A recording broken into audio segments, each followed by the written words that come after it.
Morning, Huggy. Stop, stop. Can you hear me? Yeah, I can hear you. All right.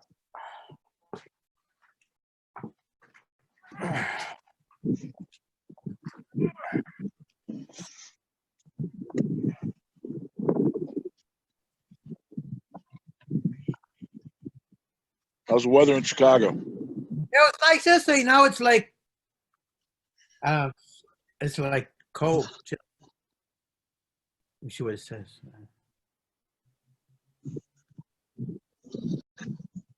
It's like dirty too. The wind a little bit though.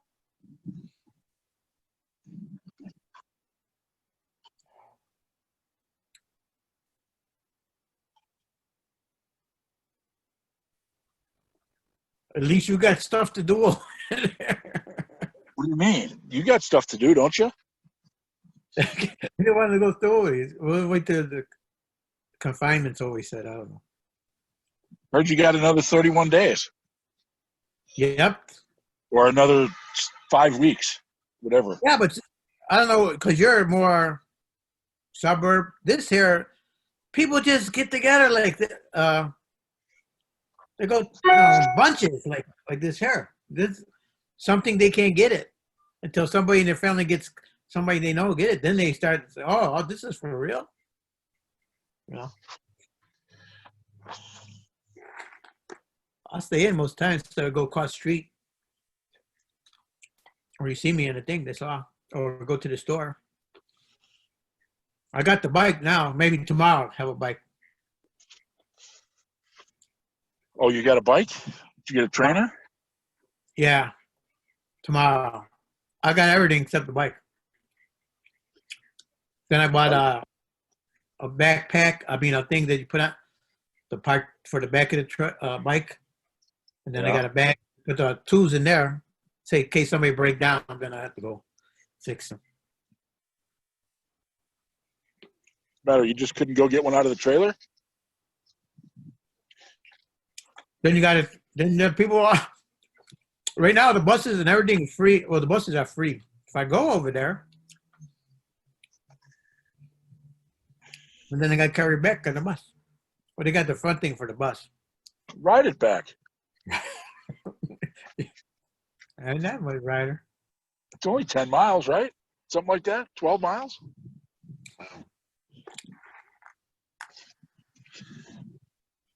Hey, I'm a city guy. I don't think anybody in my neighborhood can even compare to what the stuff I have done. Nobody.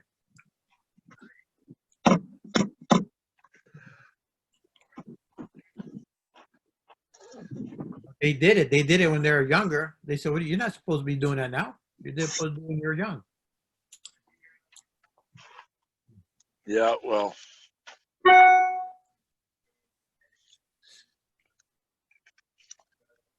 I don't know anybody in my neighborhood grew up to scuba diving. Nobody. Skiing, maybe a couple guys. They don't do it. They did it when they're younger. Nothing. They don't do nothing. City. They're trying to fight to stay alive. Now you're crooked.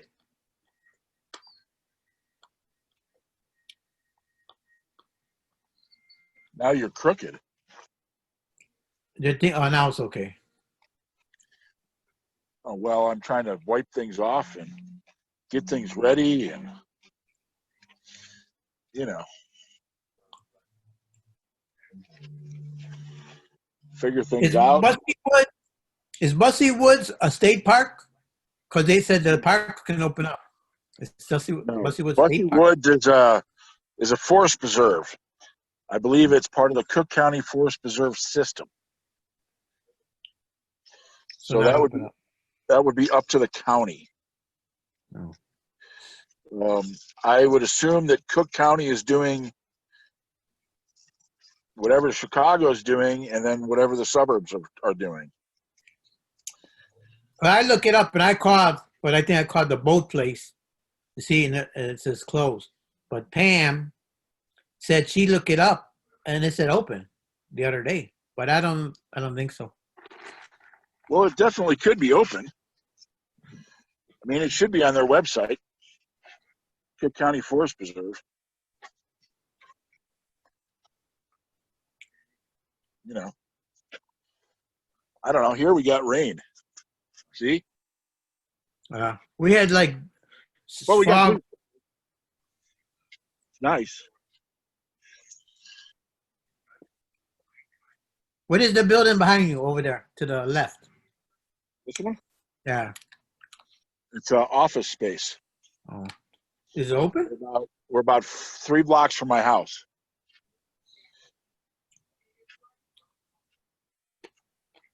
But it was raining just a minute ago, and now it's not. So I figured I'd do this anyways. Although it could be just you and me. We've got 2 minutes. Monica said she signed up. Monica, so me and Monica always talk in the morning, compare like, and she goes, okay, well, let's do this one. Let's go. So she said she's coming out. Greg too, I think. Who? Greg said. Monica gets a lot for her yoga. Julie's here. What's up, Chris? Hey. Why don't you meet my dad? That's my dad, Rich. How you doing? Rich, How are you? Chris. Hi. And that's Huggy. Is Rich, that the Oh, barrel hey. jumper? Is that the barrel jumper? This is the barrel jumper. Tell them all about how many barrels. Oh, I forgot. how many you drank? How many barrels he drank? How many? Oh, I'm gonna send Chris a photo right now about he jumped Jameson barrels in front of the John Hancock. It was familiar. That's Huggy. You know. Oh, it looks familiar. He says you look familiar, Huggy. Because maybe you borrow something from me, remember? Ski bike. Yeah, yeah. probably seen his picture Oh, on the yeah, back for of the milk sure. carton. Yeah. What was that, Chris? Probably seen his picture on a milk carton or something. Yeah. So Chris, I don't know if you know, but my dad got an opportunity to go on the ski bike at Wilmot. Oh, nice. Yeah. For sure. Nice. He loved it. You know, it's a good piece of equipment. He says it's better than traditional alpine skiing. Why weren't we doing bikes all along? Yeah, that's more fun. Well, you'd have to ask Wilmot and other folks along those lines. So I think we'll probably end up chatting for a little bit here at the start, and then I'm in a spot where we're just going to go walk.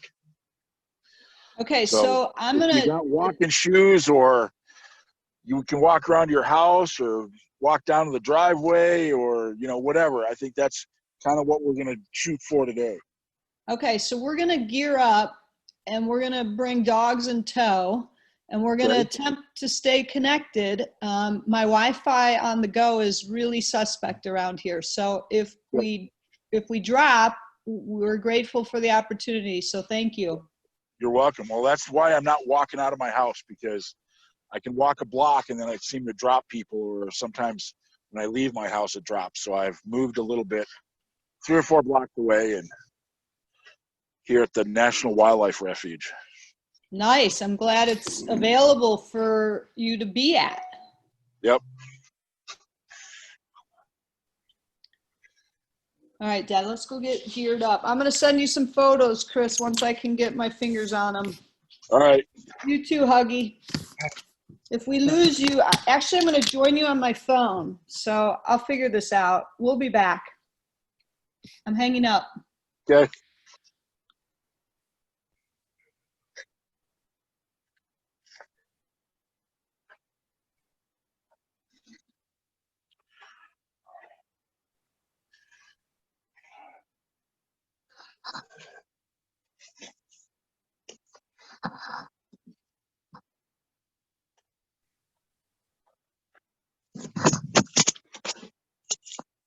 Dropped everything.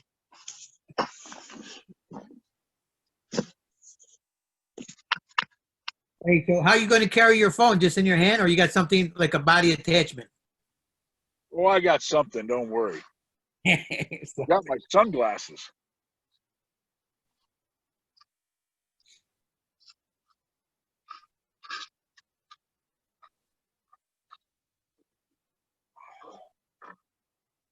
Still just you and I. Yeah. Let's see Monica. Trick me.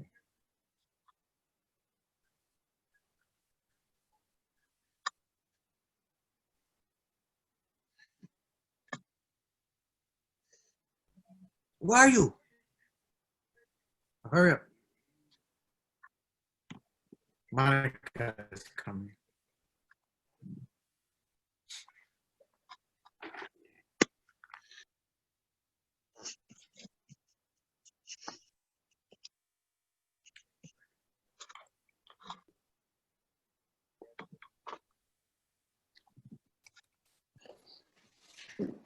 I have arrived.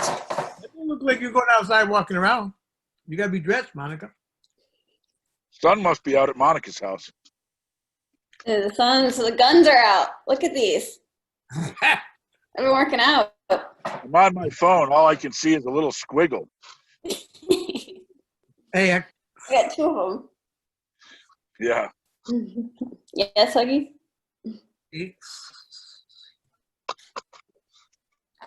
I've been working on my push-ups because I can't do a push-up. And so I've been practicing. Monica, Yeah. Even I can do a push-up. remember Greg told them that they would be sore, but Uh-huh. most of those people is upper body strong. They're not going to be sore. Not at all. Yeah. The wheelchair. Are you sore? After that, a little bit. I went walking after that. I did 16,000 steps. This morning, before you called me, I did 7,000. I got to go back. Yeah. Are you just standing outside and letting people walk around with that thing, and then you get all your steps? Man, how you know? Somebody told you? Who told you that? Video. Did you see I promoted your program for you, Chris? I did. Thank you. Yeah. I tried to last night and today, but you know, I forgot about it earlier, and I didn't see it because it wasn't up earlier this week. So Yeah. with some of that stuff going on, that it didn't get up. But now Gilbert's taking it over, and where I think we got it up for next week, and we're going to throw it up all of May. So Monica, That's quite the look you got there, Huggy. You look like a snake or something. this is scuba stuff. has anybody else joined us yet? No, just us three. Okay. I can check who signed up. Julie's coming. Yeah, that's why I sent it to the snow ski volunteers because they all know you, so I figured they'd want to hang out. And Faye. I seen her yesterday at Costco. Really? Yeah, because you got to go in one door. You got to go all the way to the other end and go in, right? See, Costco's like senior- Disneyland now.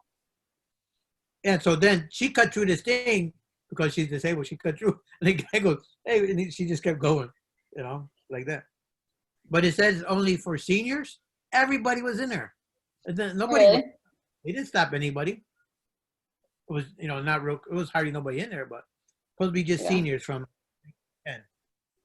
But anybody was in there. They have everything. They have a lot of disinfectant, everything. They got everything. So. Except you can't eat there.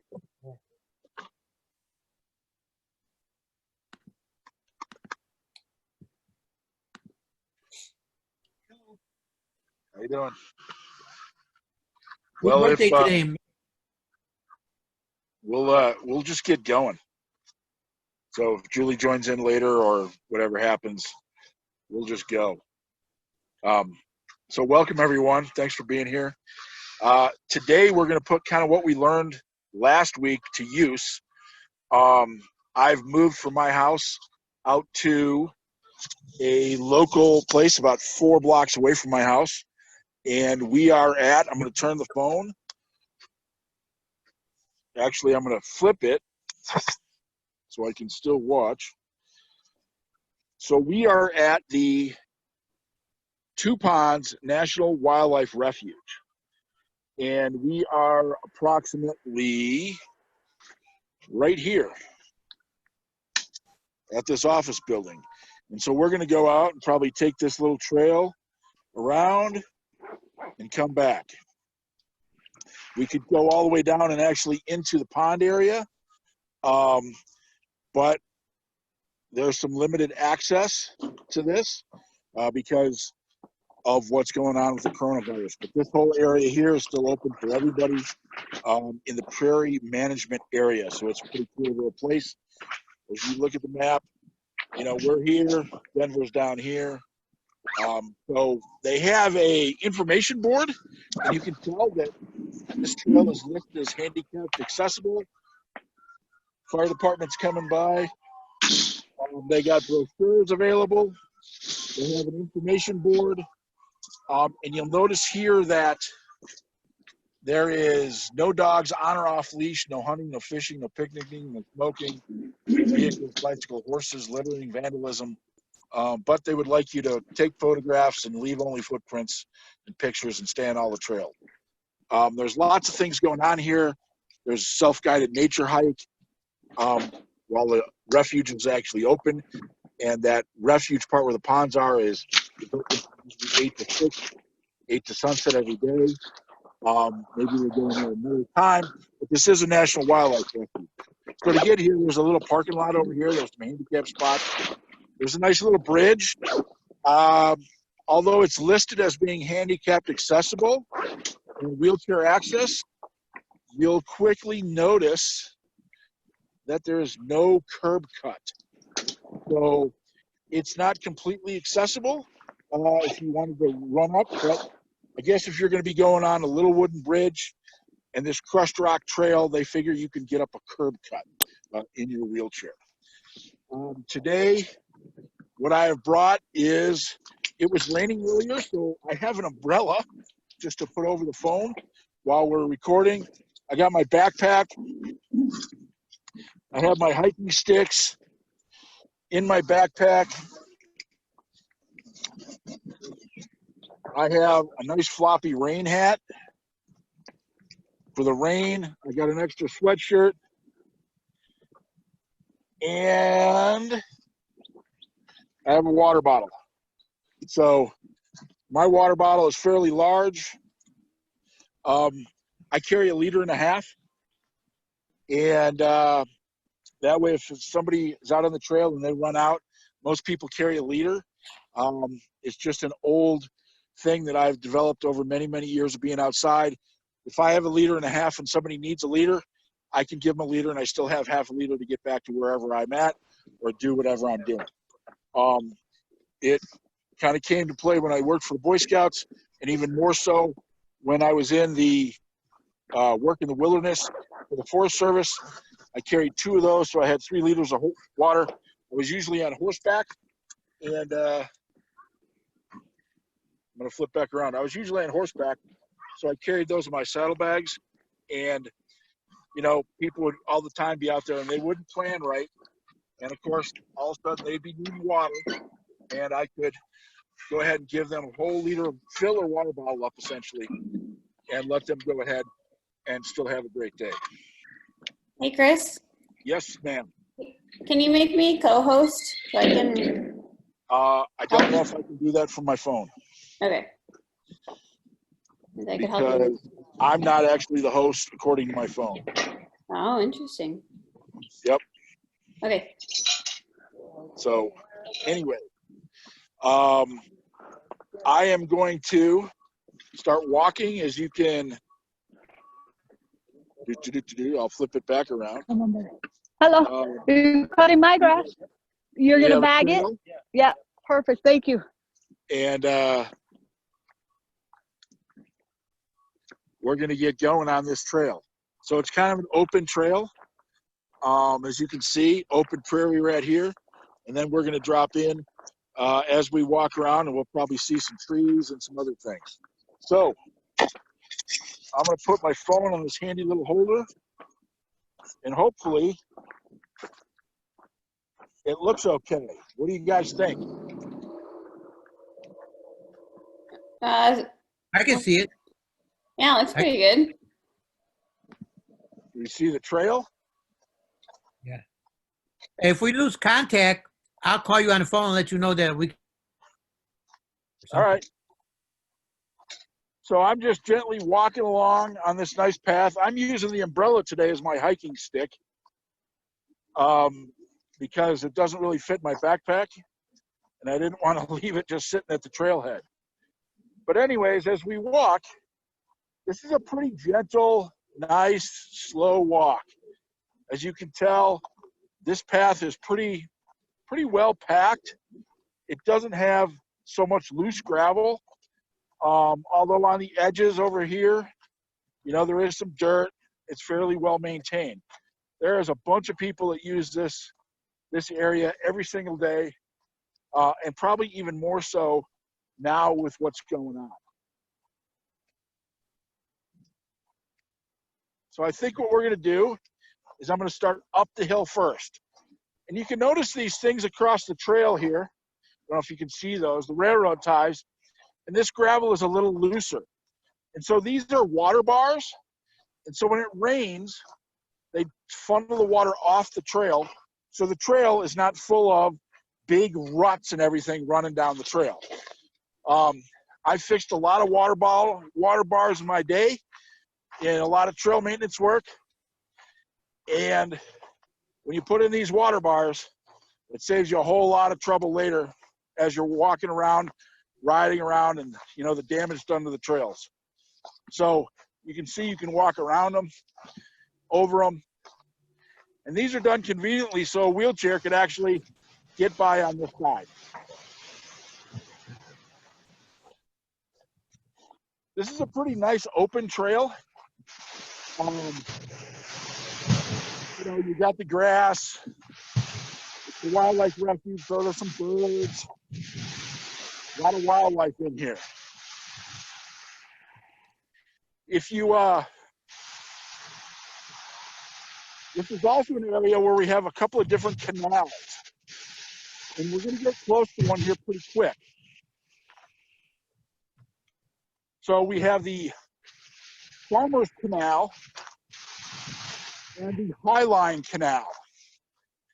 Both of these canals start way over there where you can kind of see the mountains. Water runs off the mountains, it goes into reservoirs. And in that reservoir, these canals start.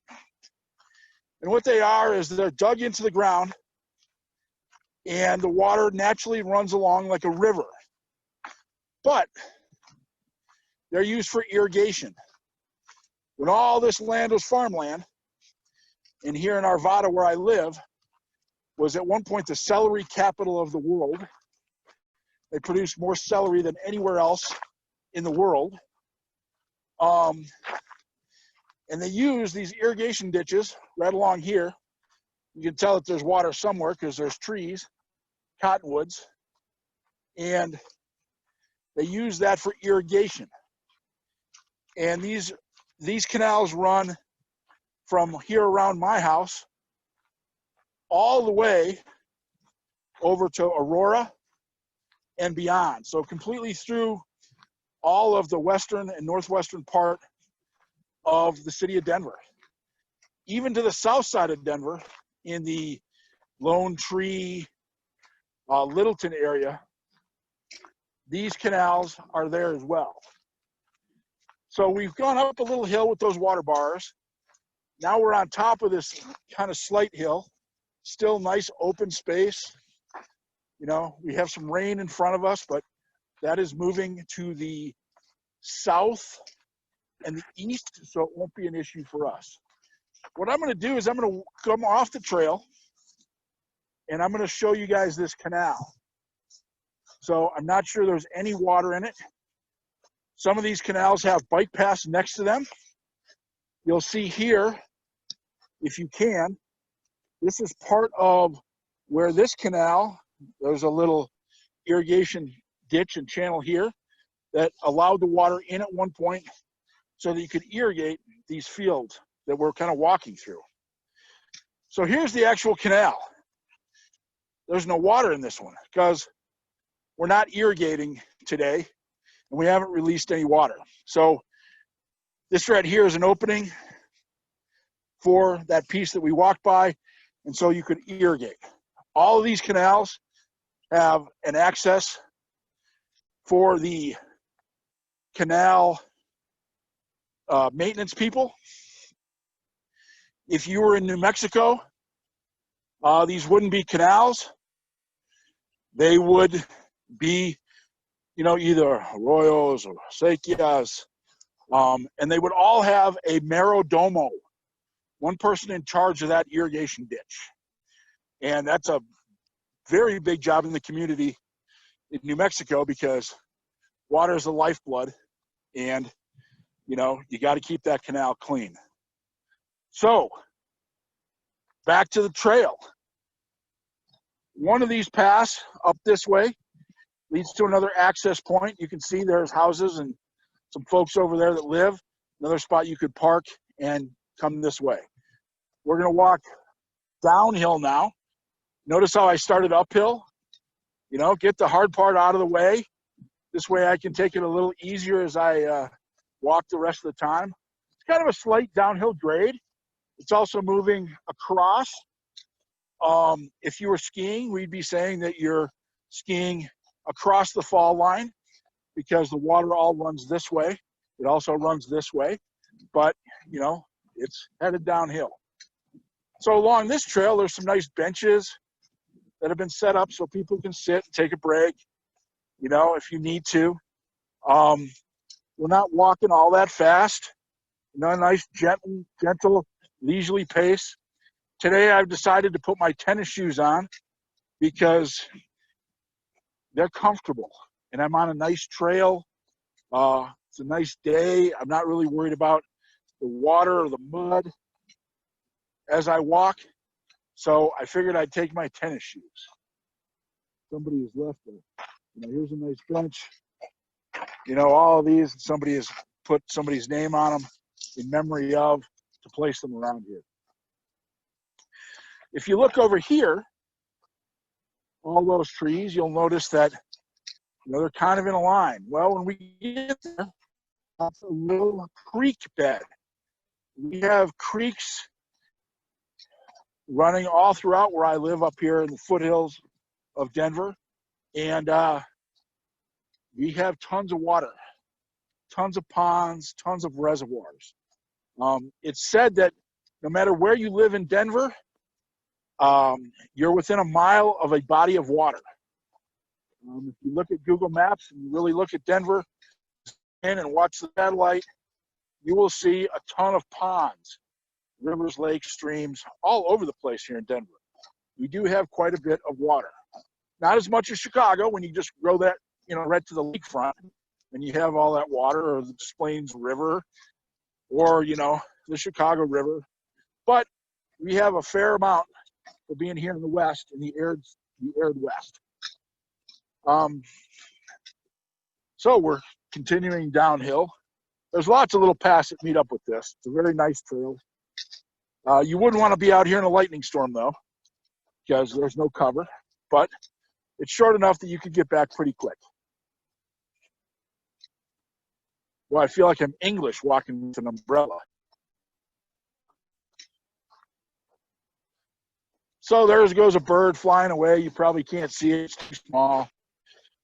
But there's lots of wildlife in here. I don't know if you can hear all the noises and chirps and songs, but they're definitely out here. So we've turned. We're heading back to the west now as we're walking. There's another little sign up here that probably talks about the prairie and the prairie environment.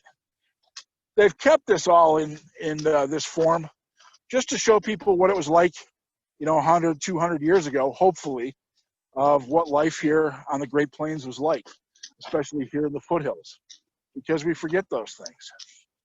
So this basically talks about the preference for prairies.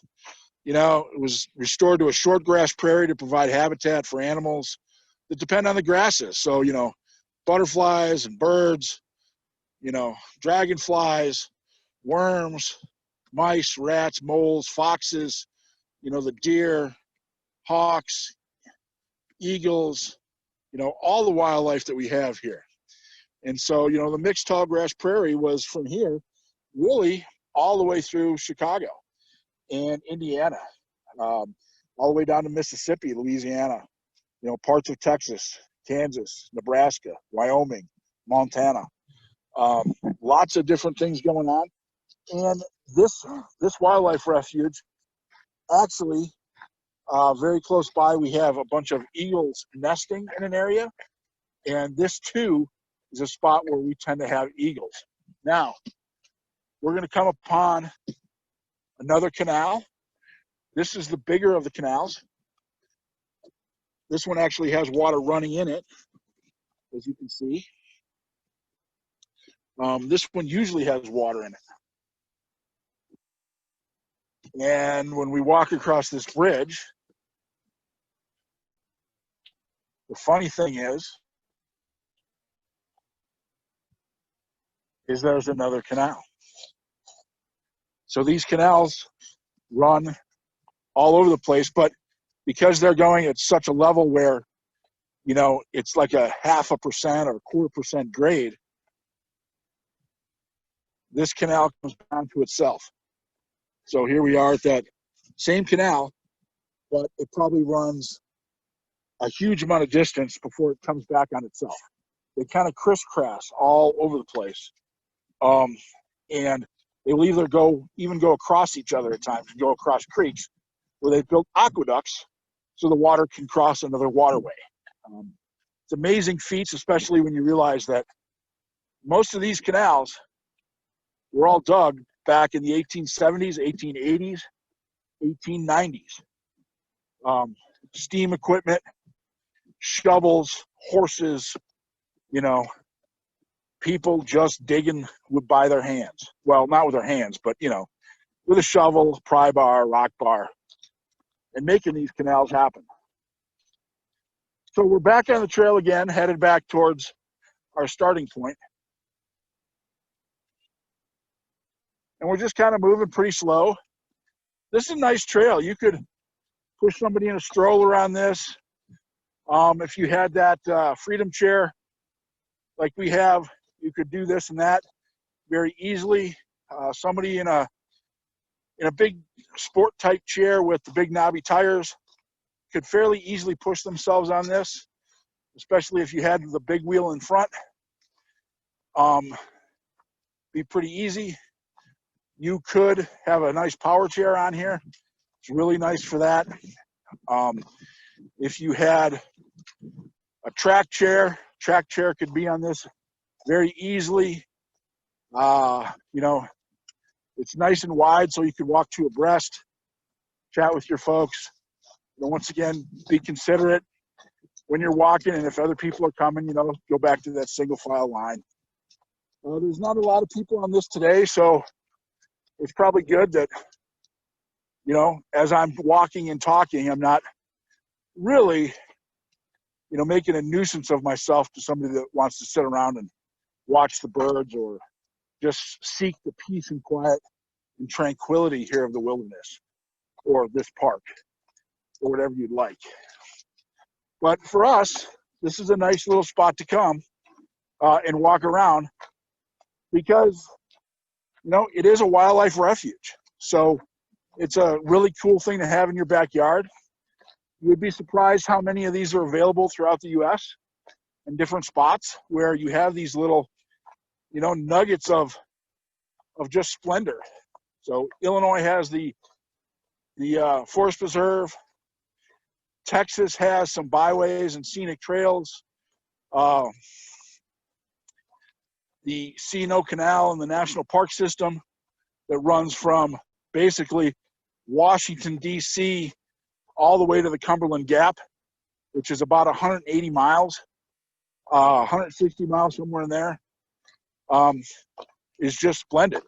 You can hike as much or walk as much as you'd like of that trail, and it's just beautiful. So here in a couple of weeks, the leaves will be coming out, and the grass is starting to green up. You can see where it's kind of mowed down from the snow in the last couple of days this week. You know, it settles everything down. and the leaves will be coming out. I don't know.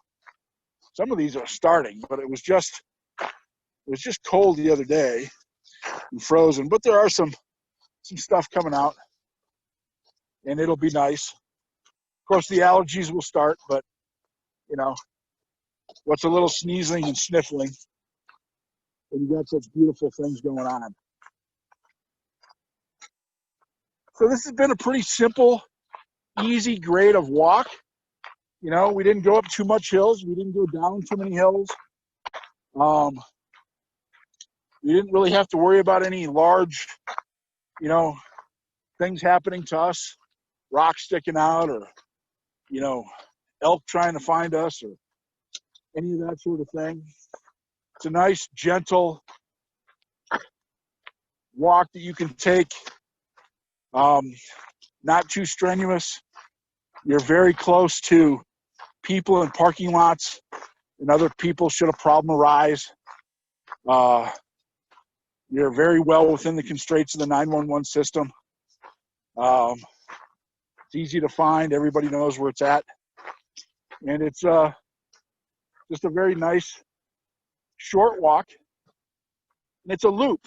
So you don't have to, you know, go way out and then turn around and come way back. It's gives you a little bit different scenery and the ability to go out and have some fun, make it simple. And there's these parts of, you know, trails all over the place. You know, looking back, we probably walked around, maybe a 2 to 4 block radius. So if you're confined in a city with the stay-at-home orders, but you still want to go out and walk around your community, this would have been probably, you know, a very quick walk around 2 to 4 blocks. So it's kind of hard for me to judge. My block is twice as long as most blocks here where I live, but you know, down where Huggy's at, you have some blocks that, you know, are not square either. But you know, a nice simple walk, and we're back to the start.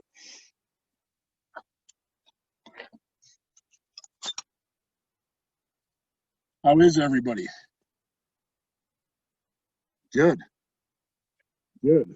The one thing that I didn't show everybody is, you know, I do have my mask just in case, you know, you want to go ahead and there's somebody on the trail, pull it up, you know, as you pass by so that you're protecting them, they're protecting you. With my asthma, if I wear the mask a long period of time, especially when I'm exercising, it doesn't do me any good. It just makes the breathing that much more difficult for me. And, you know, especially in these times, you do not want to put any extra strain or stress on a system and allow anything to come in there and, you know, take over. So if I don't have to, currently, you know, if I'm by myself, like pretty much I was the entire trail there, I am not wearing that mask. The particles will hit the ground and disseminate long before somebody else comes by. But if there are people on the trail, I'm definitely going to put it on and use it. So, and, you know, it's the recommendation for everybody to go ahead and do that. Any questions?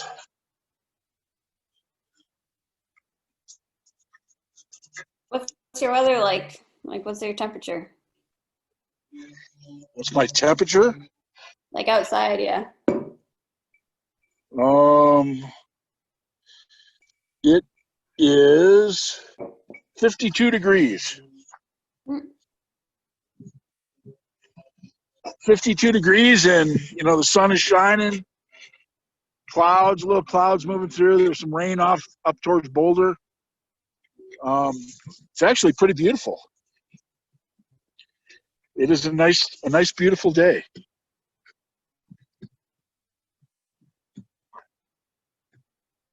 Huggy, you got any questions? He's on mute. I'm good. I'm good. You're good? Hi, Julie. Hey, Chris. Hey, Hey. Monica. I have a question about virtual hand cycling or whatever, cycling inside on a roller. Okay. So like my son and my husband, they have platforms where they plug into programs and they're riding like all over the world in these different remote places, right? And Yep. challenged with others in the community. I don't know the names of all the stuff they do, but I'm curious if there's a way to get those virtual programs into the hands of our users so that when we do something like this, we can kind of all be pedaling the same path. There is. We've done some of that with the cycling program. And we need to probably put out a cheat sheet of information on how to get to those programs, how to set up those programs, and what programs are good, especially free-wise. So that you could virtually walk along, so to speak, or ride along and do those sorts of things. It's a great question. It's something that we've, like I said, we've done a little bit of. I hadn't thought about it for this, but it is certainly something we could look at. Look at that. I just left my phone sitting somewhere. You can't even see me. It's a beautiful blue sky. It's not as blue here in Wisconsin, so we're envious. Yeah, you know, it's almost that, tourist association day where the clouds are puffy and beautiful and they're just set up so nicely. Temperature is beautiful, but yeah, that's something that we should look into. I'll try to contact Chris Wiegand and see if maybe we have a cheat sheet of everything that's available to us and to other people online that we can post or send out and make that available. And I'll look at that, here as we continue the hiking program, the walking program, of setting some things out so people could just, join in and walk or walk along and see where we're at. Yeah, I think it would be a fun adventure if we can all kind of be on the same path and share that voyage somehow. Yeah. Yeah. So, it's all new. We're trying to figure it out. I get it. Well, Scotty is in the Denver area, Fort Collins, and is with Trek. So if they can help you in any way, let us know. All right, we'll do that. So awesome. I guess that's it for today. I hope everybody had a nice little walk. Next week, I think we'll maybe walk around maybe a city block or something and do some city hiking, see how that goes. If anybody has any questions, as usual, and you didn't get them answered here, you think of them later, go ahead and email us. The link is, of course, on our website, chris@adaptiveadventures.com, or info, and we'll be able to answer all those questions at any point in time. So thanks for joining us today, and we'll see you all at some point soon.